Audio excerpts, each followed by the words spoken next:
বৃষ্টির বিকেলে কখনো কি সেদ্ধ ডিম আর আলু দিয়ে এই মুচমুচে খাস্তা কচুরিগুলো বানিয়ে খেয়েছেন? এতটা মুচমুচে খাস্তা এবং টেস্টি হবে যে একবার বানিয়ে খাবে আবার বানাতে ইচ্ছে করবে। আসসালামু আলাইকুম বন্ধুরা, কিচেন বাঙালিয়ানা চ্যানেলে আপনাদের সবাইকে স্বাগত জানাই। চলুন তাহলে কচুরিগুলো বানানোর জন্য ময়দা মাখার কাজটা সেরে ফেলি। খাস্তা কচুরি বানাতে কিন্তু ময়ানটা একদম পারফেক্ট হতে হবে। তার জন্য প্রথমে ময়দার মধ্যে অল্প একটু লবণ, চিনি, একটু আজওয়াইনও দিয়েছি আর দিয়ে দিচ্ছি একদম গরম ঘি। এখানে আমি 5 টেবিল চামচ মতো ঘি দিয়েছি। সব উপকরণ তো দেওয়া শেষ, এবার ময়ান দেওয়ার পালা। তো যেহেতু ঘিটা গরম তাই একটু চামচ দিয়ে ময়দার সঙ্গে মিশিয়ে নিয়েছি, তারপর হাত দিয়ে ভালো করে ডলে ডলে ময়ান দিয়ে নিয়েছি। আর যখন এইভাবে মুঠো করব, দলা পাকিয়ে আসবে, ঠিক তখনই বুঝতে হবে খুব ভালোভাবে ময়ানটা দেওয়া হয়েছে। এবারে বারে বারে অল্প অল্প করে পানি দিয়ে আমি ডোটা মেখে নেব। একেবারে দিয়ে ফেললে আবার ডোটা কিন্তু অনেকটা নরম হয়ে যেতে পারে। তো দেখুন ডোটা কিন্তু খুব সুন্দর করে মেখে নিয়েছি। এখন এটাকে ঢাকনা দিয়ে ঢেকে 5 মিনিটের জন্য রেস্টে রাখবো। তাহলে ডোটা এখনকার থেকে আরও অনেকটাই স্মুথ হয়ে যাবে। আর ততক্ষণে আলু ডিমের একটা পুর তৈরি করে নেব। তার জন্য সেদ্ধ আলু আর ডিমটাকে একটা গ্রেটারের সাহায্যে খুব ভালোভাবে গ্রেট করে নিচ্ছি। বিশ্বাস করুন, খুব কম মশলায় ইউনিকভাবে আজকের এই আলু ডিমের পুরটা বানাবো, যেটা সাধারণের চেয়ে অনেক গুণ টেস্টটা বেড়ে যাবে। তো আলু ডিম গ্রেট করা তো শেষ। এবার এটা রান্না করার জন্য প্যানের মধ্যে আমি সরিষার তেলে বেশ খানিকটা পেঁয়াজ দিয়ে দিচ্ছি। পেঁয়াজটা যতক্ষণ না হালকা লালচে হচ্ছে ততক্ষণ নাড়াচাড়া করে ভেজে নেব। তো দেখুন পেঁয়াজটা লাল করে ভাজা হয়ে গেছে। এবার এর মধ্যে দিয়ে দেব হাফ টেবিল চামচ আদা রসুনের পেস্ট। এবার আদা রসুনের যতক্ষণ না পর্যন্ত কাঁচা গন্ধটা যাচ্ছে ততক্ষণ ঠিক একইভাবে ভেজে নেব। তো পেঁয়াজ আর আদা রসুন তো ভাজা হয়ে গেল। ব্যাস, এখানে কিন্তু আর আমি কোনো রকম জিরে, ধনে, হলুদ কিচ্ছু দেব না। শুধু অল্প একটু স্বাদ মতো লবণ, একটু চাট মশলা আর দেব একটু করে টমেটো সস। ব্যাস, এতেই কিন্তু আমাদের রান্নার টেস্টটা অনেক গুণ বেড়ে যাবে। আর ঝালের জন্য একটু কাঁচামরিচ কুচিও দিচ্ছি, আপনারা চাইলে গুঁড়ো মরিচটাও দিতে পারেন। এবারে হালকা হাতে সস, চাট মশলা, কাঁচামরিচটাকে পেঁয়াজের সঙ্গে খুব ভালোভাবে মিশিয়ে নেব।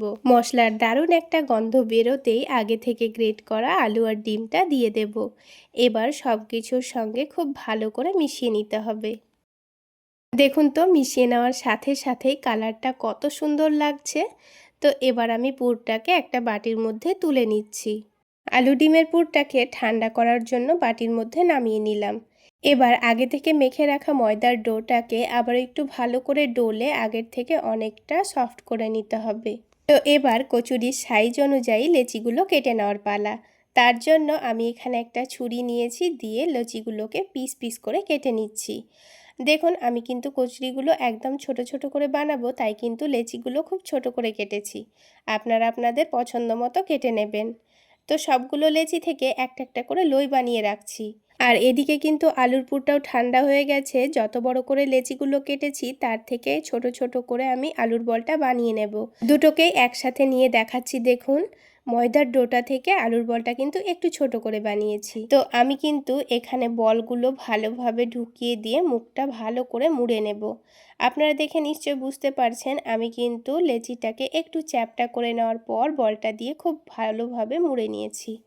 একটু সাবধানে মুড়ে নেবেন যেন একটুও ফাঁকা না থাকে। একটা লই আমাদের বানানো হয়ে গেল। আপনাদের বোঝার সুবিধার জন্য আমি আপনাদের আরও একটা বানিয়ে দেখাচ্ছি।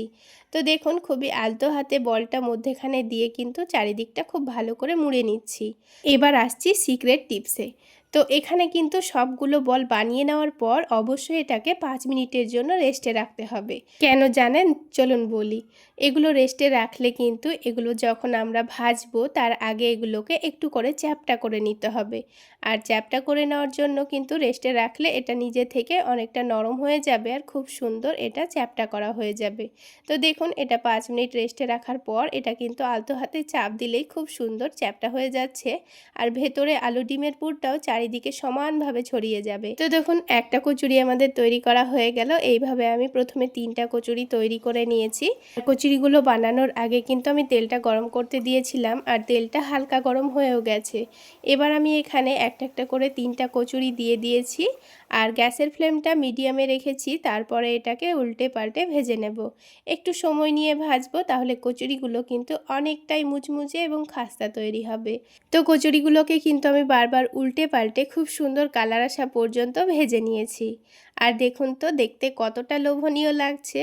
ঠিক একইভাবে আমি সবগুলো কচুরি ভেজে নিয়েছি। এই রকম খাস্তা কচুরি গরম গরম চা বা প্রিয় চাটনির সাথে যদি পরিবেশন করা যায় তাহলে কিন্তু পুরো বিকেলটা জমে ক্ষীর। তাহলে বন্ধুরা, আজকের রেসিপি ভালো লাগলে অবশ্যই লাইক শেয়ার করে দেবেন। আর আমার চ্যানেলে নতুন হয়ে থাকলে চ্যানেলটি সাবস্ক্রাইব করে পাশেই থাকবেন। তাহলে বন্ধুরা, আজকে এই পর্যন্তই। সকলে অনেক বেশি ভালো থাকবেন, সুস্থ থাকবেন।